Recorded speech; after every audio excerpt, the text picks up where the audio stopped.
The rain fell in delicate threads over the cobbled lane of Rue des Fleurs, softening the edges of the world as if some celestial artist was smudging a charcoal sketch. It was a street steeped in elegance, lined with Art Nouveau facades and perfumed by the invisible breath of unseen blossoms. Behind shuttered windows, lives whispered on in the rituals of Parisian privacy. But behind the red velvet curtain of number 17, silence was not merely golden, it was chilling. Madame Léo Fournier was found dead on a Sunday.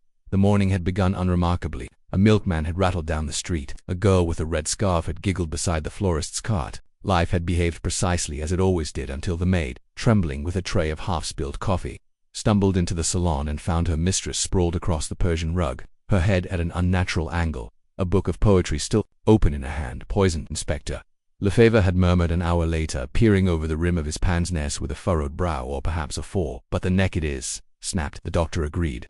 Or rather, he grunted, which, in Dr. Marchand's case, amounted to the same thing. The way her body lies as if she was sitting, then yanked violently backward. He tapped the slender neck with surgical reverence. Something isn't right. Number 17, Rue des Fleurs, had always drawn attention. Its crimson curtain, lush and theatrical, had become something of a local legend. It hung at the wide parlor window like the drape of a stage, suggesting that behind it some eternal performance played out. Madame Fournier, elegant widow of a diplomat, lived alone in the house, save for her part-time maid and her frequent guests, a curious assortment of the well-to-do, the eccentric, and the mysterious. The guests on that particular weekend included Georges and Lucille Valette, a charming couple from Marseille. He was a banker with a Grecian nose and vague morals. She, a woman with 2 white gloves and 2 red lips. Miss Constance Harrow, an Englishwoman with the curious bearing of someone who had once been a governess but now fancied herself a novelist. Victor Dovin, a violinist with dark eyes and a hand that trembled ever so slightly. André Morin, Madame Fournier's godson, a pale young man with brooding silences and a collection of rare antique swords. Each had arrived Friday evening for what Madame had described rather floridly as a salon of minds and music. Saturday had passed with soft piano, sharper debate, and a great deal of Madeira. No one could have predicted that by Sunday morning, Madame would be dead.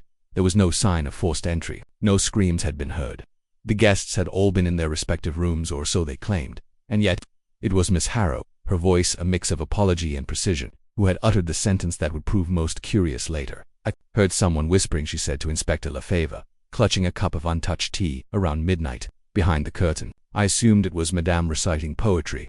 The inspector had frowned.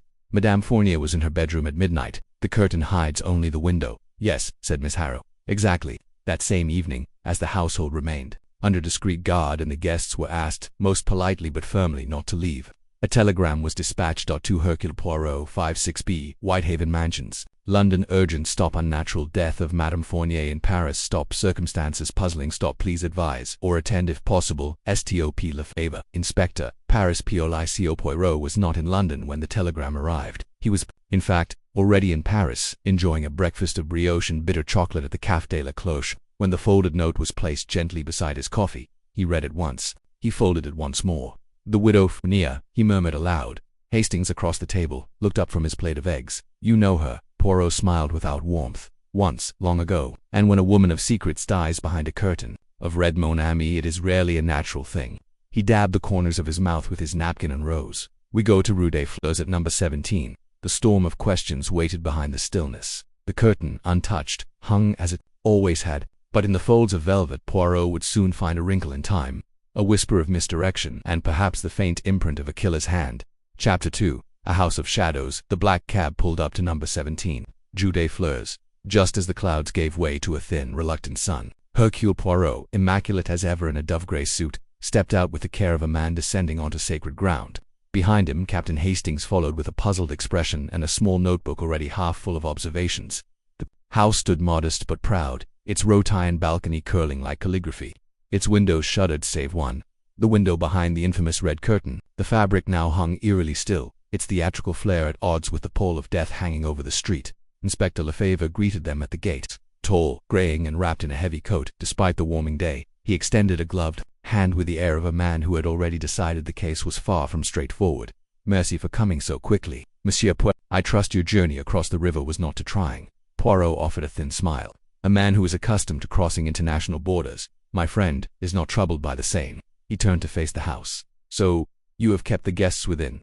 "Yes, all of them." I've had to be delicate. One does not confine people of a certain social standing without arousing offense, but I have made it clear, no one leaves until we are satisfied. Bon, said Poirot. Now tell me everything. The scene of the crime, the positions, the timeline, and most importantly, what does your instinct tell you? Inspector Lefebvre sighed. My instinct tells me the obvious answer is the wrong one. Poirot's mustache twitched approvingly.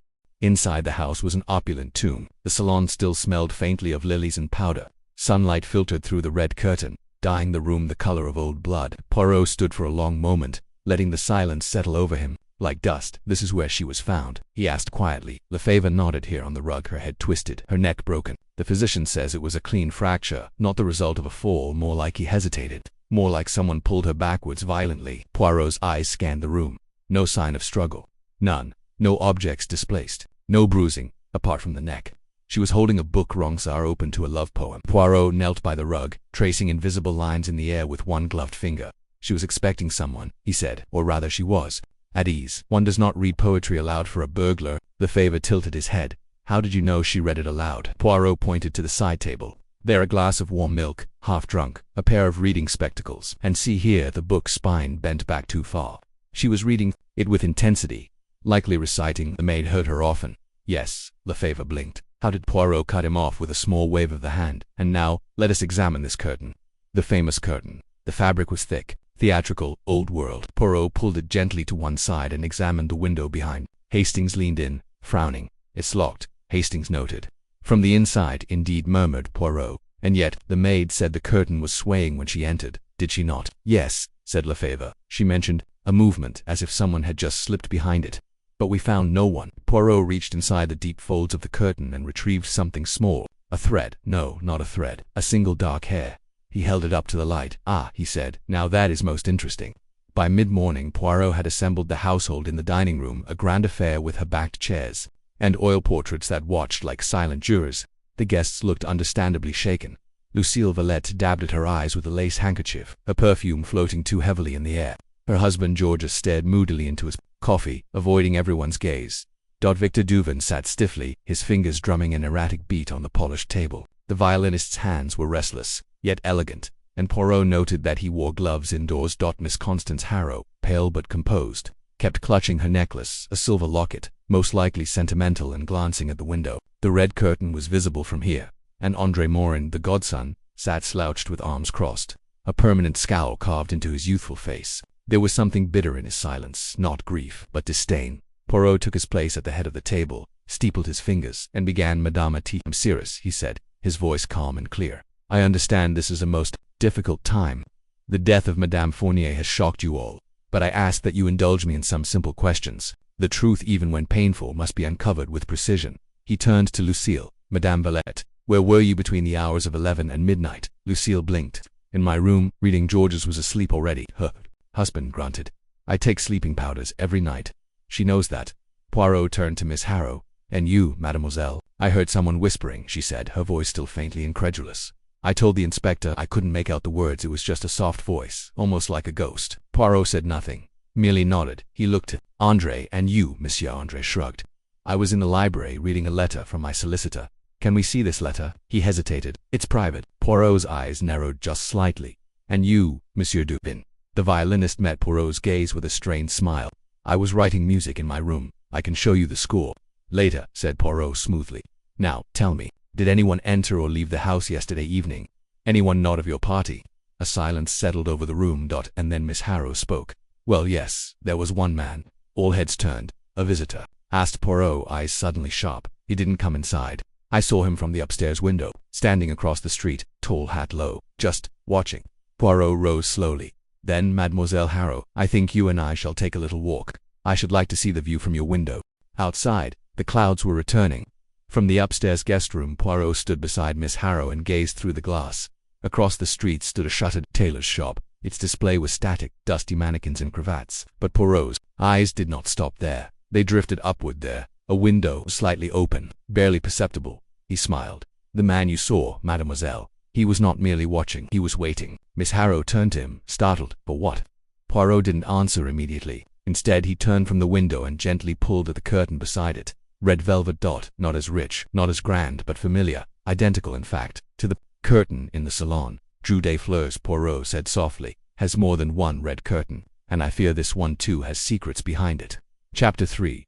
The curtain across the street the following morning dawned thick with mist, the sort of pale grey soup that lingered in the lungs and seemed to muffle not only sound, but intention. At number 17 Rue des Fleurs, Hercule Poirot stood at the front gate, his walking stick tapping lightly against the cobblestones. Hastings joined him, glancing at the modest townhouse across the street. "You think the man Miss Harrow saw was hiding in there?"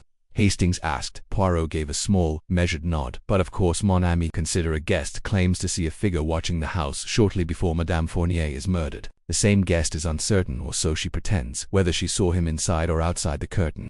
And across the street, we find a window ajar with a curtain of identical red velvet. It would be foolish not to investigate." The building in question was narrow and 3 stories high. The faded sign above the door read, Maison Tisserand DP 1891. The tailor's shop had clearly seen better decades. Paint peeled from the doorframe and the brass knocker had grown dull with neglect. Still, when Poirot rapped gently, there was a shuffling sound from within. An elderly man opened the door. His eyes were milky with cataracts, but his voice remained sharp. "Yes, who is it?" "We are closed, permanently, most likely." "Forgive the intrusion," said Poirot smoothly. "My name is Hercule Poirot and this is Captain Hastings. We are making inquiries into a most regrettable death just opposite at number 17. The old man frowned. "Ah, the Fournier house. Yes, yes. That poor woman. I heard you say she is dead." Poirot gave a slow nod. "Indeed, and I have reason to believe someone may have been observing her home from this very building. Would it be possible, monsieur, to step inside and ask a few questions?" The man hesitated, then opened the door wider. Inside, the shop had the air of faded grandeur. Bolts of cloth stood gathering dust, and a rack of suits, once sharp, now sagged with age. A wooden counter bore an ancient cash register and a cracked ledger. The only modern feature was a newly installed bolt on the back door. "I am Léon Tisserand," the man said, settling into a creaky chair. "My father's shop, and his father's, before him I no longer sew. You understand arthritis, but I sleep upstairs. Keep an eye on things." "Do you rent any part of the property?" Poirot asked. Tisserand nodded toward the ceiling. "Top floor, to a young man, quiet fellow. Rarely home. Always wearing gloves. You know the type." Poirot and Hastings exchanged a glance. "Does he have a name?" asked Hastings. "Gaspard," said the old man. "Never gives a surname. Paid 3 months in advance. Keeps to himself." "Is he home now?" "No. Hasn't been since Saturday. Came back briefly last night, though. I heard footsteps." Around 11 Poirot's eyes sharpened. "You are certain of the time? I was listening to the wireless. The jazz hour had just ended. Would you permit us to examine his room?" Tisserand hesitated, then gave a wary nod. "Up the narrow stairs. First door on the left." The room was Spartan but oddly meticulous. A single iron bed, a small writing desk and a locked trunk at the foot. On the desk was a fountain pen, a half-finished chess puzzle and a magazine, and a photograph of a woman in a silver frame. Poirot picked it up with care. Madame Fournier. She was younger in the photograph, smiling in a sunlit garden, her hair tied back in a ribbon. Poirot's expression shifted not with surprise, but with something closer to regret. "She meant something to him," murmured Hastings, "or he meant something to her," Poirot replied, setting the photo down. "And yet he hides across the street and watches her through a window." He moved to the curtain identical in hue and weight to the one in Madame Fournier's salon, and drew it open. The view of number 17 was direct and unimpeded. Poirot pulled the red velvet slowly between his fingers. A man does not observe a woman he loves like this unless he fears her, or envies her, or intends to stop her. At the base of the curtain rod, something caught his eye, a single straight pin embedded in the wood.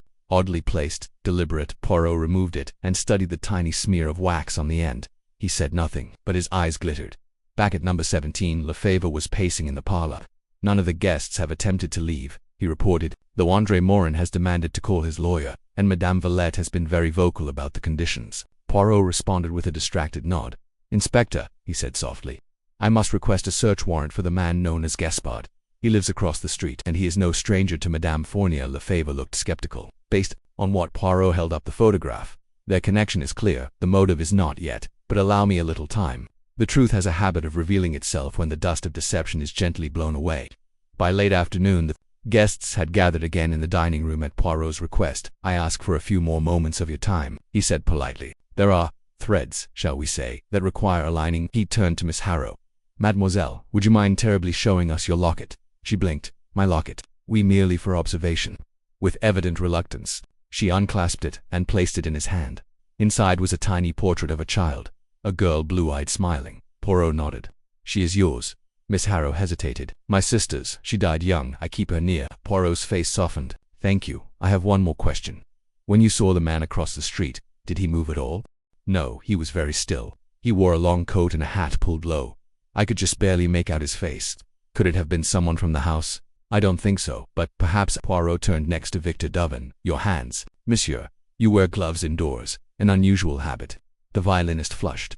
I have eczema. I find the gloves help. Poirot said nothing but turned away. He moved to the window, looked once more at the red curtain, and then slowly turned back to the group. One of you, he said softly, knows why Madame Fournier died. Lucille gasped. André scoffed. But, Poirot added, perhaps none of you know how. He folded his hands. I intend to demonstrate that soon. That night, long after the house had gone still, Poirot sat alone in the salon. A small fire crackled in the hearth. He stared at the curtain, then drew it aside. He whispered into the empty room. You saw something, didn't you? The silence answered. Poirot reached into his pocket and removed the wax-stained pin. Someone used this to pin the curtain shut to control what was seen or not seen. A shadow shifted in the hallway. Poirot did not look up. You can come in now, Hastings. His friend entered, pale-faced, holding an envelope.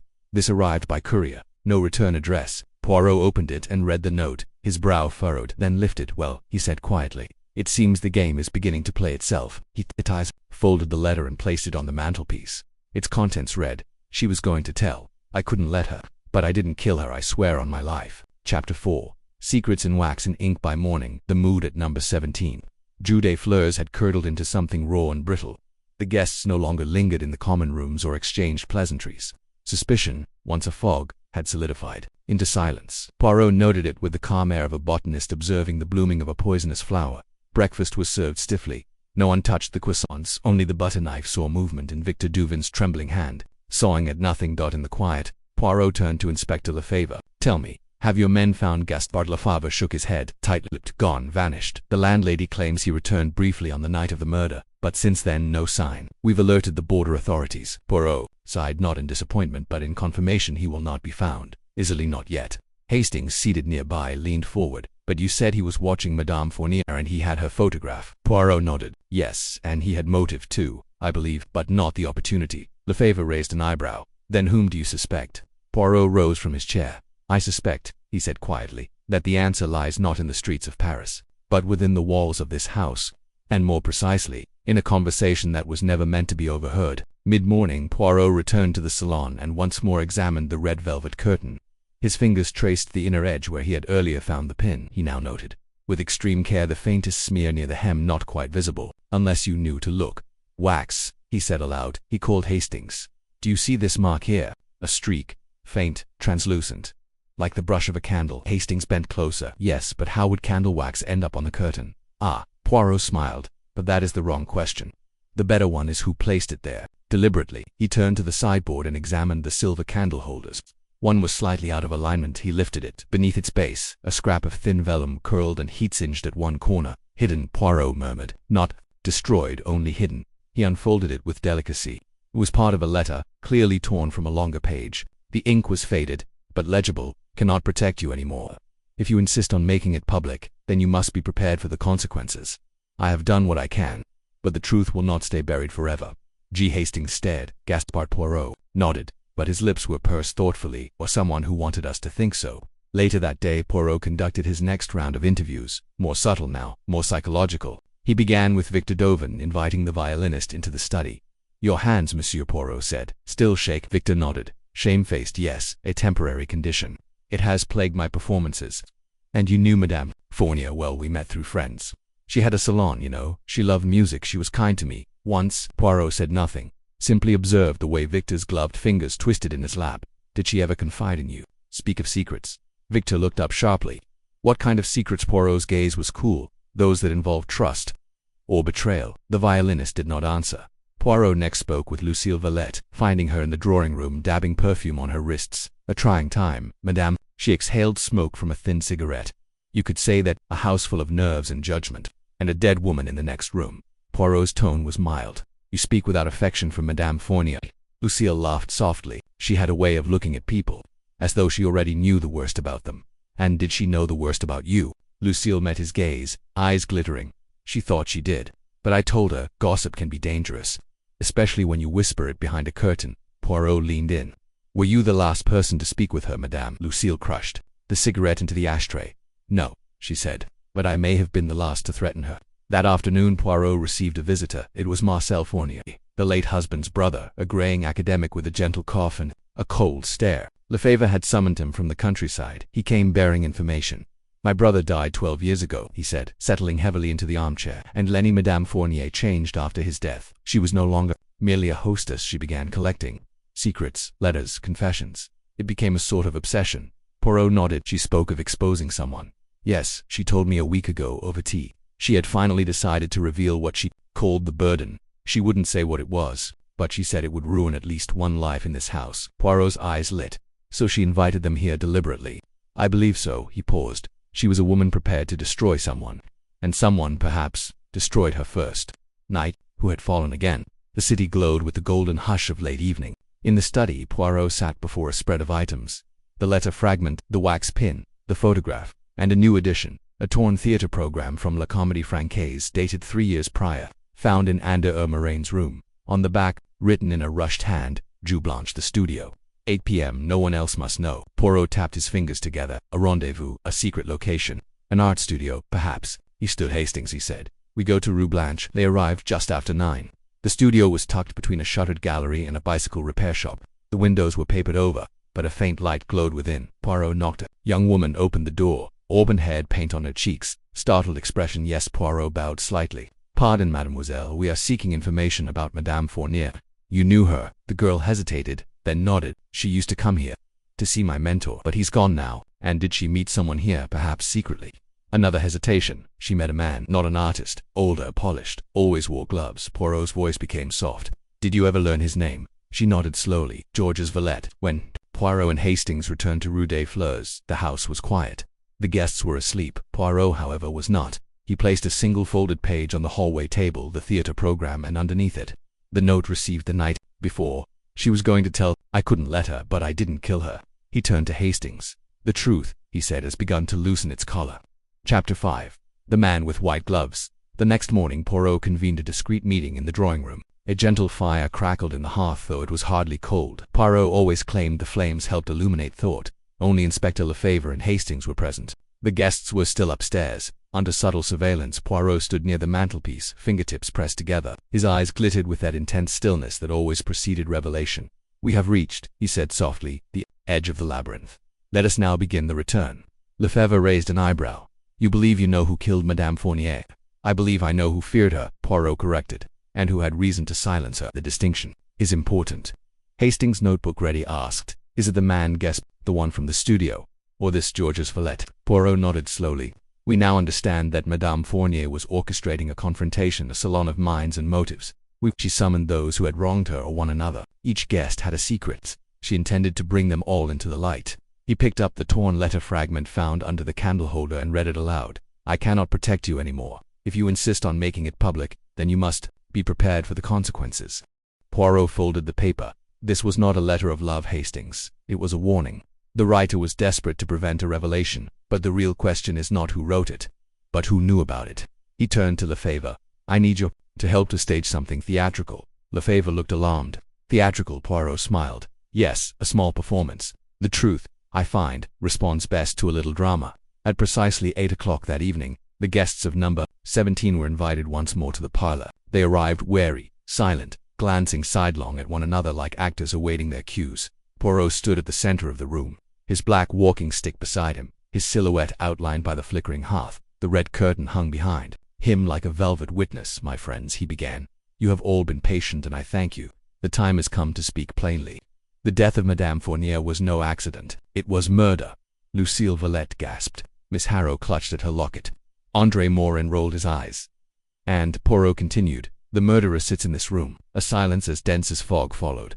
Poirot walked slowly to the center table. Upon it, he placed 4 items: the photograph of Madame Fournier, the torn letter, the wax-stained pin, and a pair of white gloves. "These are the keys to the mystery," he said softly. "Let us walk through them, one by one." He picked up the photograph. Madame Fournier kept this in her salon, and a copy identical was found in the apartment across the street. The man known as Gaspard had once been her lover, but he was not her killer. His letter, the one we found hidden, was a warning, not a threat. He was trying to stop her from destroying someone else. Poirot held up the pin. This was used to fasten the curtain, not merely for vanity, but to conceal, to create the illusion that no one was behind it.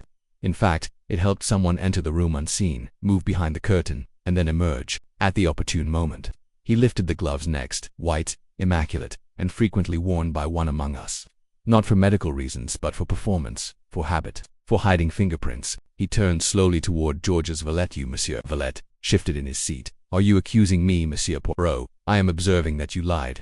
You claimed to be asleep, drugged with sleeping powders, yet you were seen, Monsieur, across the street. The artist at Rue Blanche identified you. Lucille turned sharply toward her husband. You told me. Silence, Lucille. Georges snapped. Poirot raised a hand. Monsieur Valet was in love with Madame Fournier once, before he married his current wife. He had promised to leave Lucille, and then broke that promise. Madame Fournier was preparing to reveal that affair. And worse, she had proof. He held up the letter fragment. You wrote this, but it was not enough. She would not be swayed. She had arranged her salon like a stage. She intended to read the letter aloud to her guests, to unmask you before your wife. You knew she read poetry in the salon at night. You waited outside, across the street, then you used the servants' entrance. You knew the house from your prior visits. Poirot took a breath, then spoke clearly. You entered silently. You stepped behind the curtain, and when Madame Fournier sat back in her chair, book in hand, unaware, you slipped your gloved hands around her neck and twisted. A quiet death, quick, brutal. Lucille stared in horror. Is it true? Georges Valet stood furious. She ruined me. She would have taken everything, my career, my marriage, my name. Poirot nodded solemnly. So you silenced her forever. Inspector Lefebvre stepped forward. That's a confession, monsieur. But Poirot raised a hand. Nan, he is not the only one who bears guilt. He turned slowly to Lucille Valet. You, madame, found the gloves the next morning. You recognized them, but you said nothing. Lucille's voice trembled. I didn't know what to do. You burned the rest of the letter. You knew if it came to light, your husband would be destroyed, and you along with him. So you protected him. Poirot bowed slightly. But now, madame, the curtain has lifted. The stage is bare, and we have seen what lies behind it. As Georges Valet was escorted away by Inspector Lefebvre's men, Poirot turned to the rest of the group. The fire had died down to a faint glow. Madame Fournier was not a perfect woman, he said softly, but she sought the truth, and for that she was killed. He glanced once more at the red curtain. Some curtains, he said, do not conceal, they reveal, and some truths, when finally seen, burn brighter than any stage light.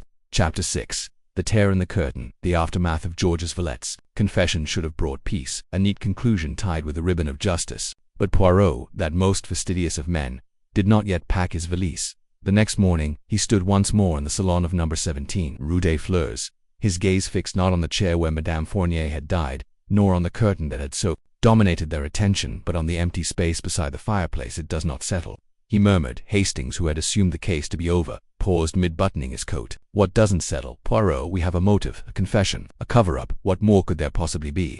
Poirot didn't respond immediately. He walked to the edge of the rug where Madame Fournier had been found, then to the fireplace, then to the small stack of poetry books on the table. There is something amiss, he said at last, something unaccounted for. He picked up the top volume, Les Fleurs du Mal. Hastings recognized it from Poirot's earlier perusal. Poirot opened to the inside cover and tapped his finger on the name, inscribed there to LF Truth is not light, it is flame. G. Georges. Hastings guessed. Poirot nodded. Yes, this was a gift from Georges Valet many years ago, but look at the date below the inscription, 1925. Poirot shut the book. She kept it for 20 years. Why? Hastings shrugged. Sentimental value, perhaps. Poirot's eyes narrowed. Sentiment, yes, but not hers. Inspector Lefebvre returned to the house shortly before noon to finalize the statements and transport Georges Valet to the prefecture. Poirot intercepted him in the hallway. Inspector, he said, a moment, if you please. Lefebvre looked tired. Monsieur Poirot, the man confessed. His wife destroyed evidence. We have all we need. Poirot smiled politely. You have all that is necessary for the law, but not yet all that is true. He handed Lefebvre a small, black diary, found behind the bookshelf in Madame Fournier's bedroom. Hidden, not burned, not locked. She wanted it to be found. Eventually Lefebvre opened it cautiously. Inside were dated entries, observations, names. One page had been marked with a pressed lavender petal. Poirot tapped the entry dated 2 weeks before her death. If Lucille knew what I knew, she would kill him herself. But perhaps that is the mercy I deny them both. Still, the boy must know. Lefebvre frowned. What boy? Poirot turned to Hastings. Andre Morin. The godson had been brooding in the library since the confession. He rose when Poirot entered, jaw clenched. She's dead, he said flatly. The man who killed her is gone. What else is there? Poirot sat, motioning for Andre to do the same. There is something you must read, he said gently. It concerns you. He handed Andre a folded letter. The final page from the diary, now unsealed. André read silently, lips parting as his eyes moved down the page. When he reached the bottom, he looked up, pale. She was going to tell me. Poirot nodded. She intended to tell you the day after the salon. André stood, breath unsteady. He was my father. Oui, Poirot said, George's valet. He seduced your mother, a maid in the Fournier household. Madame Fournier raised you after the girl. Your mother disappeared under what were then described as tragic circumstances. André shook his head. She never told me. She feared what it might do to you. And yet, at the end, she saw truth as the only path forward. Poirot rose, placing a hand on the young man's shoulder. You have inherited more than blood, monsieur. You have inherited silence. Let it end with you. By evening, the guests had departed. Victor Duvin returned to his conservatoire in silence. Miss Harrow lingered just long enough to thank Poirot with an awkward handshake and a long, unreadable glance. Lucille Valette was escorted under quiet supervision to her sister's home in Aix-en-Provence, her reputation in tatters. Poirot remained behind, asking for one final hour alone in the salon. Hastings joined him. I must say, Poirot, he ventured, you've solved a murder, uncovered a scandal, and even reconciled a godson with his legacy. But you still seem unsettled. Poirot stared at the red curtain. Do you know what bothers me, Hastings? What? Poirot's voice was quiet. The curtain was not replaced. It was never taken down. It still hangs, just as it did on the night of the murder. Hastings frowned. Yes, so Poirot walked to it and pulled it gently back. There is a tear, he said, and sure enough, along the inner seam, nearly invisible in the heavy folds of velvet, a small rip, as though something had caught on it. He reached into the lining dot and withdrew a second note, brittle, yellowed, tightly folded and pressed flat. Hastings gasped. Another message. Poirot unfolded it slowly. The handwriting was not Madame Fournier's. It was careful, angular. It read, If you ever speak again of what happened that night in Lyon, you will not live to see justice. I am watching, always. G. Hastings paled. Lyon, Poirot whispered, an old scandal, covered, buried, but perhaps not forgotten. He folded the note and slipped it into his pocket. George's valet was not alone in this. There is another player. Hastings stared. But then, we're not finished. Poirot looked once more at the curtain. No, mon ami, he said softly, not yet. The play is not over. The final act is only just beginning. Chapter 7. Shadows. From Lyon, the discovery of the second note shattered what little finality the confession of George's valet had offered. Poirot, though outwardly calm, had become reflective, pacing, sorting files, writing private notes in a fresh, leather-bound notebook with the initials HP embossed in gold. He said little to Hastings that evening, save for one line spoken. Over a modest supper of steamed sole and buttered potatoes, there is always a thread, mon ami, and when one tugs at it, one must be prepared to see what unravels. The following morning, Poirot requested the inspector meet him once more at number 17, Rue des Fleurs. Zephyr arrived with his usual blend of suspicion and cigarette smoke. Poirot, he said, before even sitting down. What exactly are you suggesting? Valette confessed. The wife assisted. The case is closed. No, Inspector Poirot replied smoothly. The case was concluded, but not resolved. He opened his notebook and turned it toward Lefebvre. You are familiar with the Lyon disappearance, 5 years ago. Lefebvre's brow furrowed. The civil servant who vanished. Armand Delacroix, oui. Never found, presumed drowned in the rain. But the last known witness was George's valet, who was, at that time, head of a discreet department within the Ministry of Finance. Lefebvre's eyes widened. You think Fournier knew something about that case? Poirot raised the yellowed note once more. If you ever speak again of what happened that night in Lyon, it was blackmail, Poirot said softly, or perhaps a bargain. In either case, someone threatened her, someone beyond Valette, someone watching her still. Lefebvre sat back in silence. Poirot did what few detectives would have dared. He returned to Lyon himself with Hastings on the late afternoon train. They arrived just before dusk, greeted by the copper light of the city's hills and the river, winding like a ribbon of secrets through its heart. Poirot took a room in a modest inn overlooking Place Bellecour, and that evening the two men walked the streets in silence. This city hides things, Poirot said, gesturing toward the narrow alleys that crisscrossed behind the facades of its elegant buildings. Like Paris, but with older bones, more guilt, less confession. They visited the police archives the next morning. Poirot had written ahead. A Lieutenant Rousseau met them in a cramped basement room. The Delacroix file, he asked, surprised. Nobody's asked for that in years. He brought it out thin, neglected, missing photos. Was there any mention of George's valet in the official report? Poirot asked. Rousseau flipped through the pages. Only that he attended the conference Delacroix disappeared from. He provided a statement, nothing suspicious. At the time, Poirot tapped the record, and the last place Delacroix was seen, a restaurant, Le Canard d'Or, on Rue Saint-Holay. He had dinner with an unnamed colleague. Poirot smiled. We must pay them a visit. The restaurant was still there now under new management, modernized, but the layout unchanged. Poirot and Hastings sat at a table by the window. A waiter, polite and elderly, approached. He'd worked at the establishment for decades. Yes, he said slowly. I remember a man called Delacroix. Nervous fellow. He came in that night with a gentleman in gloves. They sat in the back. I remember because the other man insisted on paying in cash, crisp new bills. Poirot leaned forward. Do you recall his name? The waiter shook his head. No, but he had an accent. Slight, not Parisian. German, perhaps, or Austrian. Hard to place. Poirot exchanged a glance with Hastings. Did he wear a hat? Poirot asked. Yes, the waiter said. Dark felt, wide brim, and he had a limp, slight but noticeable. Poirot sat back. Merci, you have been most helpful. On the train, back to Paris. Poirot was uncharacteristically silent, fingers tapping against the armrest. Hastings waited patiently until at last Poirot spoke. The man in lion, the one who met Delacroix, was not Valette. It was someone else. Someone who used Valette's association to obscure his own involvement. And that same man threatened Madame Fournier. The handwriting on the second note. I compared it to Valette's, not a match. You're saying someone else orchestrated everything. We and they are still free. Poirot turned to his companion with a rare look of severity.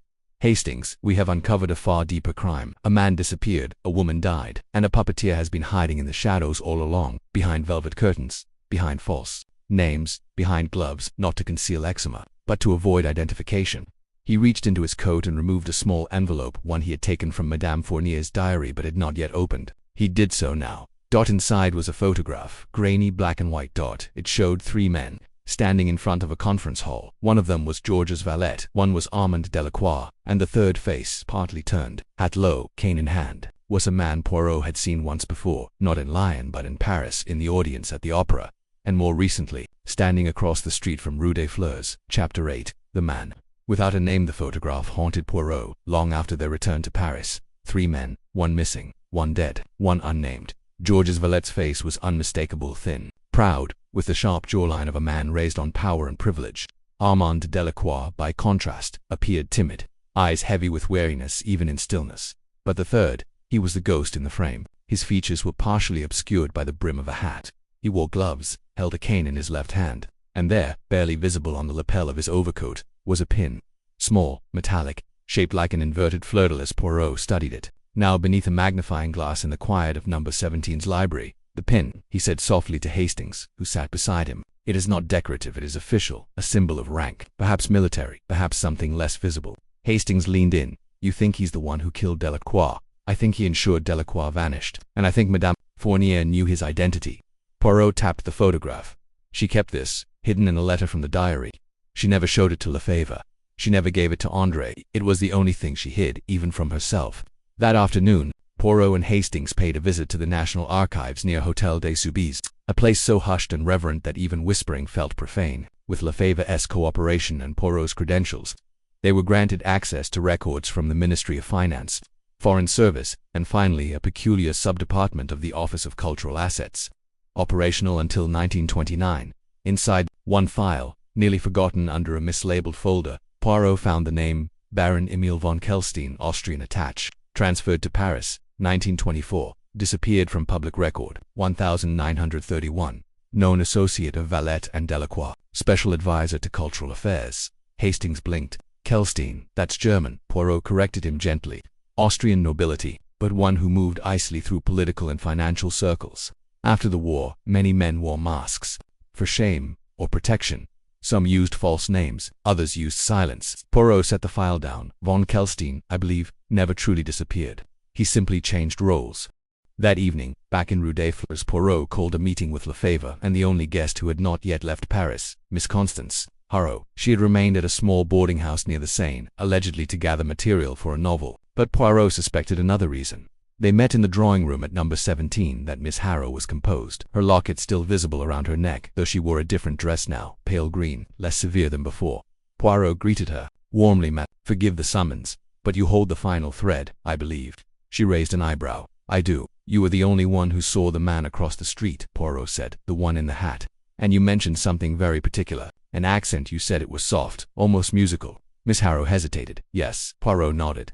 The man you saw was not Georges Valette. It was Baron Emil von Kelstein. He was watching number 17, not out of curiosity but fear. He knew Madame Fournier intended to reveal his identity. She had letters, and she had this. He held up the photograph. Miss Harrow paled. She told me about him, she whispered. 2 nights before she died, she said there was a man who vanished without dying, that he would kill again if necessary. Poirot stepped forward. Why did you not say this earlier? She looked at Lefebvre. Because I feared the police would not believe me. I have a reputation for dramatics. I thought perhaps she exaggerated or that it was a figment, a literary ghost. Poirot's tone softened, but it was not. He is real and he was here. He turned to Lefebvre. This man, Emile von Kelstein, was never arrested, never investigated. He vanished from record but not from Paris. I believe he still resides in the city, under an assumed name. Lefebvre crossed his arms. And you propose to find him how? We have no modern photo, no address, no identity. Poirot smiled. Ah, but we have something far better. We have style. The following day Poirot visited the Opera Garnier, not to attend a performance, but to meet with its director, a portly man named Rousseau with a deep love of Viennese fashion and little patience for police matters. But Poirot was not here as a policeman. He was here as a connoisseur of detail. Monsieur, he said, I am seeking a patron of yours, a man who attends all your premieres. He wears gloves, a hat, sits in box 5. Rousseau blinked. Ah, yes. The gentleman with the limp. Poirot's mustache twitched. Double quotes. Yes, that one. Rousseau looked around, lowered his voice. He uses the name Herr Muller, always pays in cash, speaks perfect French, but with the faintest accent, old-world Austrian. He's reserved a seat for La Traviata next week. Poirot smiled. May I buy a box beside him? Rousseau nodded. You may. On the evening of La Traviata, Poirot and Lefebvre took their seats in box 6, lights dimming around them. Hastings waited in the foyer below, disguised as an usher. 2 plainclothes officers lingered in the upper circle, and in box 5 sat a man with a wide-brimmed hat, a black cane, and white gloves. Von Kelstein. He watched the stage, unmoving. He did not applaud, he did not drink. His stillness was unnatural, the kind that comes from a life trained not to be seen. Then, at intermission, Poirot stood. He stepped across the velvet divider and knocked on the frame of box 5. Baron von Kelstein, he said gently. May I sit beside you? The man did not answer at first, then he turned. His face was older now, sharper, but it matched the photo. I wondered, he said in perfect French, how long it would take. Poirot sat. You watched her die. Perhaps you ordered it. Von Kelstein smiled. I did not kill her. I only told her what would happen if she spoke. Poirot's voice was like silk over steel. Then I fear, monsieur, you have said too much. The Baron rose slowly, the cane trembling slightly in his gloved grip, but Poirot was already standing. Inspector Lefebvre and 2 officers appeared behind them. The game was over. Back at number 17, Poirot stood alone in the parlor, gazing once more at the red curtain. Hastings entered quietly, he confessed. Poirot nodded. To Delacroix, to bribery, to silence, but not to murder. That he left to Valette. Cowardice is a choice. 2. Hastings looked at the fire. So, at last, it's over. Poirot tilted his head. Perhaps the final curtain has fallen. But one must always ask. He glanced at the folds of red velvet one last time. Who was still in the audience? Chapter 9. The trap in the garden. The air in Paris shifted in subtle ways when a great truth had been revealed. At least, that is what Poirot believed, and on the morning following Baron von Kelstein's quiet arrest, he took his breakfast not in the salon of number 17, but in the enclosed winter garden behind the house. The plants were still waking from spring's first breath, and the scent of damp earth clung to the stone path like perfume. Across from him, Hastings sat with a cup of lukewarm coffee, still processing the events of the opera the night before.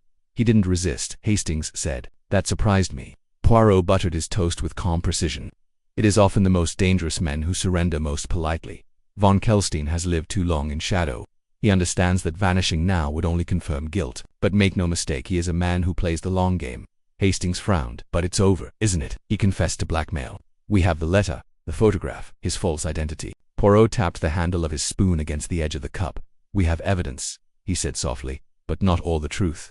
He rose. Come, Hastings. The garden holds a secret. Poirot led him along the winding path to the rear of the winter garden, where a low iron gate stood hidden behind a curtain of ivy. He pushed it open to reveal a small alcove, forgotten, overgrown, with a single wooden bench and a worn statue of a weeping angel. I found this yesterday, Poirot said, kneeling to the soil, freshly disturbed earth, but no gardener that has tended this area in weeks. He reached into the soil and drew out a sealed envelope wrapped in waxed linen. Inside was a letter, written in Madame Fournier's hand. If you are reading this, I have failed, but you must know the whole of it. Von Kelstein is dangerous, yes, but he is not alone. Georges did not act alone. He was paid, and there is someone else, someone I trusted, someone still inside this house. Poirot folded the letter slowly, his eyes darkening. She knew, even as she prepared her confrontation, even as she smiled and hosted and poured tea. Hastings swallowed. Who, Poirot? Who else? Poirot turned toward the house. There is one final piece of theater to perform.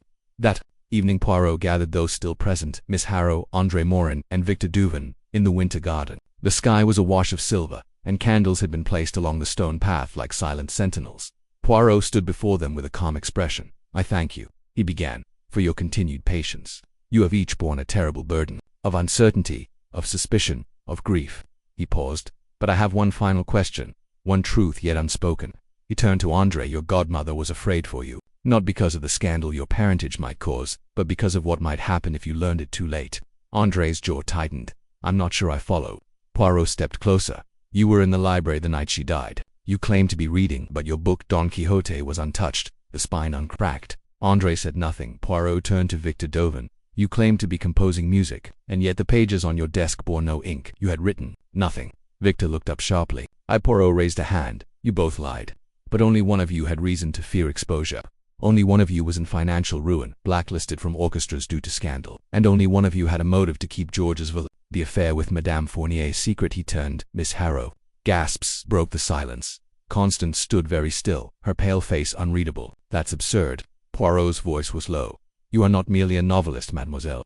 You were once Madame Fournier's companion, hired briefly, let go discreetly. You knew the house, you knew the habits. And when you re-entered her life under a false name and an English accent, she did not recognize you, but you recognized her." Miss Harrow laughed softly, but her voice shook. "I was just a guest, a friend of Lucille's." Poirot's eyes glinted. "Lucille never invited you." I checked. "She had not spoken to you in months. You wrote to yourself, and you lied about the man you saw across the street, described Villette instead of Kelstein, misdirecting suspicion. Clever, but not clever enough." He held up the letter from the garden. "She named you, not directly, but with this, someone I trusted." Still in the house, Constance took a step back. Her hands trembled. "She destroyed everything," she whispered. "She took away my position. She humiliated me in front of others. And then she had the nerve to invite me back, like a pet, like a cautionary tale." Poirot nodded gently. "And so you helped Villette, gave him access, kept the others distracted, whispered behind curtains, perhaps even held the door open." "I didn't kill her," she hissed. "No," Poirot agreed, "but you let her die. And then you buried her warning in the garden, thinking no one would find it." Constance Harrow straightened her spine. "Then I suppose I should be grateful that Madame Fournier raised such a brilliant godson." All eyes turned to André Morin, whose expression had shifted from confusion to quiet clarity. Poirot said nothing more. That night, Lefebvre took Miss Harrow into custody. She did not resist, and number 17, Rue des Fleurs, fell into its first true silence in weeks. Poirot sat alone in the salon. The red curtain now pulled open for good. Hastings brought him tea and sat beside him. "I must admit," Hastings said, "she had me fooled." Poirot smiled faintly. "You are not alone, mon ami. Even I misjudged the depth of her performance." He looked toward the fireplace where the flames danced low. "Madame Fournier planned a play, but she forgot that even in the theater understudies exist, waiting, watching, and sometimes rewriting the final act." He sipped his tea. "And now at last, the stage is empty. The curtain has closed." A long pause. "Until the next case," Hastings said. Poirot raised an eyebrow. "Until the next whisper." Chapter 10. The final whisper. Spring had fully settled upon Paris by the time Poirot returned once more to number 17 Rue des Fleurs, though not as a detective. The house had been shuttered, its shutters painted, its rooms emptied. The velvet curtain had finally been removed, taken down by a workman who muttered something about it holding the weight of ghosts. Poirot stood in the garden, now freshly planted with lavender and white peonies. The statue of the weeping angel had been cleaned, its face no longer streaked with moss. The bench had been sanded, revarnished. New life, it seemed, had dared to return. Beside him stood André Morin. He had changed. Gone was the sullen boy of bitterness and brooding silences. In his place stood a man quieter, perhaps, but straighter-backed with something clearer in his eyes. "You're sure?" André asked. Poirot nodded. "The house is yours. Madame Fournier's final will, which she left unsigned but witnessed, declared you her sole heir. Property, bank accounts, even her letters. She meant for you to have it all." André looked away, toward the red brick chimneys and the wisteria now creeping across the trellis. "She always seemed distant. But now I see she kept the truth not to wound me, but to prepare me." Poirot placed a gentle hand on his shoulder. "It is a burden, yes, but also a kind of freedom. You are no longer anyone's secret." André exhaled slowly. "I'll keep the house, but I'll open the salon again. 2 musicians, artists, people who need space to be heard." Poirot smiled. Then perhaps the curtain was never a veil, but a stage. Back in London, at Whitehaven Mansions, Poirot returned to his routines with ease. The world, after all, had not paused while he unspooled the secrets of Rue des Fleurs. The grey cells required feeding both in puzzles and in petit déjeuner. One morning, while sorting correspondence, he received an envelope with no return address. Inside was a small card. Asterisk, "You were right, but not fast enough. Not all shadows. Stand still. Asterisk. Poirot stared at it for a long time. He folded it once, then again, and placed it beneath a marble paperweight shaped like a chess knight. That evening, Hastings joined him for supper. I thought it was over, Hastings said. Truly, Poirot was quiet a long moment. Some cases, mon ami, do not end, they merely dim, like a stage light fading after the final bow. But behind the curtain the actors still breathed. The next play is already being written. Hastings leaned back. Will you be ready? Poirot dabbed his mouth with a napkin, eyes twinkling always. Chapter 11. A curtain call in Vienna. 3 weeks had passed since the final arrests. Spring had stretched into early summer, and Paris had begun to bloom with its customary elegance, rose petals in the park, violinists at dusk by the Seine, and lovers sipping espresso outside cafes with reckless optimism. But Hercule Poirot, despite his ordered habits and affection for quiet, had not been still. He had been thinking, not about Madame Fournier, not even about the carefully constructed trap that had led to Constance Harrow's downfall, but about the card. You were right, but not fast enough. Not all shadows stand still. That signature lingered in his mind like the aftertaste of burnt sugar. And then a second letter arrived. This time, Vienna. Poirot had traveled to Austria at the invitation of an old acquaintance, one Dr. Leopold Lischka, a neurologist of great discretion and, it turned out, a sometime code-breaker during the war. The excuse was a lecture, but the true reason lay in a thin typewritten envelope waiting at the concierge's desk when Poirot checked into his hotel on the Corner Ring, returned to where the photograph was taken. The third man is not the last. Hastings, who had joined Poirot only a day later, read the note with a mix of irritation and confusion. This is absurd. We've already uncovered everything, haven't we? Kelstein Villette, Miss Harrow. What else could there possibly be? Poirot did not answer. Instead, he laid out the photo, the one from Madame Fournier's hidden diary. Georges Villette, Armand Delacroix, and the third man, now identified as Emile von Kelstein. Poirot tapped the background behind them, a blurred flag, a wrought iron arch, a Facadian shadow. This is not Lyon, he said. This is Vienna. Hastings blinked. Then everything we believed was shaped to mislead us. Poirot finished. The next morning, they visited the Hofburg archives where the photograph had likely been taken during a 1924 conference on post-war restitution. In the archive, Poirot found the original delegate list. Among the names, Villette, Kelstein, Delacroix. And one more, Edgar Schillinger, cultural liaison officer, Vienna, a man who vanished from official record in 1926. Brow furrowed. Edgar. The trail began to shimmer with clarity. They followed the paper bank records, guest lists, archived correspondence. A name emerged again and again. Edgar Schillinger, last seen alive attending a masquerade ball in 1926 hosted by Baron von Kelstein. Afterward, no further sightings. No obituaries, no funeral, but his signature appeared subtly, and under aliases on property transactions in France, accounts opened in Zurich, and most damning on a confidential transfer of funds, dated 2 days after Armand Delacroix's disappearance. He never died, Hastings murmured. No, Poirot said grimly. He erased himself. That night, Poirot received a third card at his hotel door. This one handwritten. Congratulations, you found the name. But the man, Monsieur Poirot, the man is still in the crowd. Shall we meet again? And on the back a red ink drawing of a theater curtain, parted just slightly with a single watching eye. Poirot stood at his window long after Hastings had gone to bed. The city lights glittered. The opera echoed faintly in the distance. A couple laughed in the street below, drunk on youth and champagne. But Poirot's gaze was far away. I was not too late, he whispered. Not this time. And then, even more softly, but you, Monsieur you wish to be caught, or seen, or simply remembered. He folded the note and placed it beside his tea. A soft smile crossed his lips. So be it. Chapter 12. The Eye. Behind the curtain, Vienna held its breath beneath summer stars as Poirot descended the marble staircase of the Kaiserhof Hotel in immaculate silence. The note from burned in his pocket like a brand. Not merely a message, but a challenge. Not merely a threat, but an invitation. It was time. He and Hastings were expected at a private salon in the Theater an der Wien, the same venue where, decades earlier, the great Hugo von Hofmannsthal had unveiled secrets through opera. Tonight, Poirot suspected another opera would unfold, one with no overture, no orchestra, and only a single unseen composer. Act 1. The host who never arrives. They were greeted at the theater doors not by staff but by a plainclothes attendant, who spoke with a clipped accent and handed Poirot a sealed envelope before disappearing into the shadows. My dear M. I am most sorry to miss our appointment, but as you know, I find the stage more tolerable when I control the lighting. Do sit in box 12. You'll find the program has changed. The box was high above the main auditorium, shadowed and quiet, offering a view not of the stage but of every other box. Watching the watchers, Poirot entered first, his posture impeccable. Hastings followed, glancing about nervously. There's no performance, Poirot. Poirot gestured to the seat. And yet we are here. that makes us the performance. He opened the opera glasses provided and began surveying the theater. Box 1, empty. Box 5, a woman in a dark veil. Box 9, 2 men in diplomatic attire, one coughing into a handkerchief. Box 11, a single figure, unmoving, gloved, pale, expressionless. Poirot focused in there on the lapel. An inverted fleur-d-lis, he murmured. There is our shadow. Act 2, a stage with no script. They did not approach, they did not need. 2 moments later, a theater usher, young, red-cheeked, arrived bearing a silver case. Inside a card, a key, and a square of red velvet.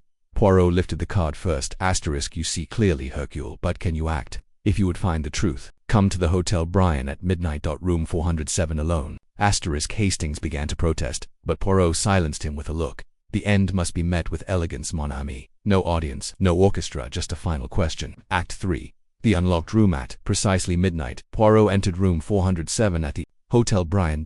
It was dimly lit, a single lamp illuminated. A writing desk. The man seated there had white hair and dark gloves. His eyes were sunken, yet alert. Before him, 3 objects, a chessboard, a sealed envelope, and an old typewriter with French keys. You have found me, he said without standing. Edgar Schillinger, Poirot said softly. Or what remains of him, the man replied. The name is now a relic, like the empire I once served, or the causes I once believed it. You orchestrated Delacroix's disappearance. Yes, you funded Valet's silence. Yes, you frightened Madame Fournier into secrecy. She knew the price of disloyalty. Poirot stepped forward. And now, the man smiled faintly. Now I simply wanted to know if you were as brilliant as they said. He slid the envelope across the table. Poirot opened it. Inside, a complete written confession. Typed, dated, signed, and stamped with the old seal of the Ministry of Cultural Assets. I am dying, Monsieur Poirot, Schillinger said. The body is fragile, but reputation that lingers. You may destroy mine if you wish. Poirot met his gaze evenly. No, monsieur, I shall not destroy it. I shall expose it, and then allow it to vanish in the light. A pause. Schillinger leaned back. You are a man of elegance. I respect that. You've bested me. Poirot took the envelope, bowed slightly, and turned.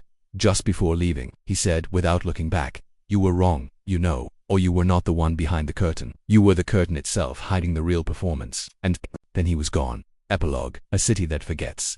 A mind that never does. 3 weeks later, a quiet article appeared in Le Figaro. Reclusive Austrian cultural advisor dies in Paris. Allegations surface regarding post-war political scandals. It was brief, muted, deliberately vague, but Poirot read it with quiet satisfaction. Justice had not thundered, it had whispered, and sometimes that was louder. Back in London, Hastings handed Poirot a package. Inside, a curtain tie back, red velvet, and a final card. Asterisk, you may have pulled the curtain back, Poirot, but the stage, it belongs to the audience. Asterisk.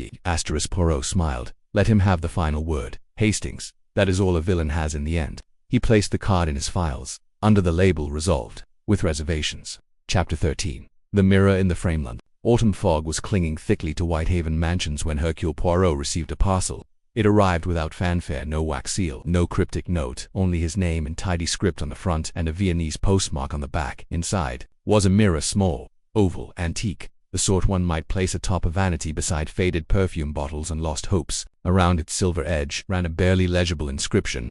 In Latin, specula mentis, non mentisa, the mirror of the mind does not lie. Closing parenthesis. Hastings stood beside him, eyeing the object as if it might explode. That came from Vienna, didn't it? He asked warily. Poirot's eyes narrowed. Oui, and there's no note. None. He held the mirror up to the light. It reflected him naturally, but behind his own image, very faint, a distortion. He tilted it. No, not a distortion. A photograph hidden behind the glass. Very carefully Poirot pried open the back. There it was. A sepia-toned image, folded. Thrice 3 men again, but not the same 3. One was von Kelstein. One was Edgar Schillinger. The third. Poirot's face darkened. Nan c'est pas possible. Hastings leaned in. Who is it? Poirot didn't speak. He simply laid the photograph on the table, pointed to the third figure, shorter, neatly dressed, almost forgotten among the towering diplomats. And beneath it, handwritten C. Hastings read the initials aloud. CF. Who's that? Poirot's fingers trembled ever so slightly. Clement Fournier. Fournier, but wait, Madame Fournier's husband. Poirot nodded slowly. Yes, the diplomat. The one we were told died abroad. And quietly he turned to the window. Rain tapped at the glass like an insistent guest. But what if he never died at all? Jeu des Fleurs, Paris. 2 days later, number 17 stood empty again, the estate still in legal transition. André Morin had gone south for the season, choosing peace in aches over ghosts in Paris, but Poirot had the key. The study was untouched, the fire great cold, yet something about the room now felt staged, as if it had been arranged to look natural. Poirot opened a drawer in Madame Fournier's writing desk. Inside, an envelope, yellowed with time. Unopened, it was addressed simply to, for André, to be read only if Clement returns. Poirot opened it. My darling André, if you are reading this, then the lie I buried with Clement has found its way back. He was not who the world thought. He worked in more shadows than I can name. When he vanished, I said he died, and I meant it. Because the man who returned from Cairo was not the man I married. I feared him. I feared what he carried. If he comes back, do not let him speak. Do not let him stay. Burn this, and forget what he was. Poirot folded the letter slowly. It was not just secrets, he murmured. It was a resurrection. That night back at his hotel, Poirot placed the mirror on the dresser and stared into it once more. This time, in the reflection, the room behind him was not quite the same. A painting absent from the real wall appeared in the mirror. It was a portrait of a man in diplomatic uniform, and in the bottom corner, written in red, "I am still in the frame." Poirot turned swiftly. Nothing, no painting, no signature, no shadow, but the message was clear.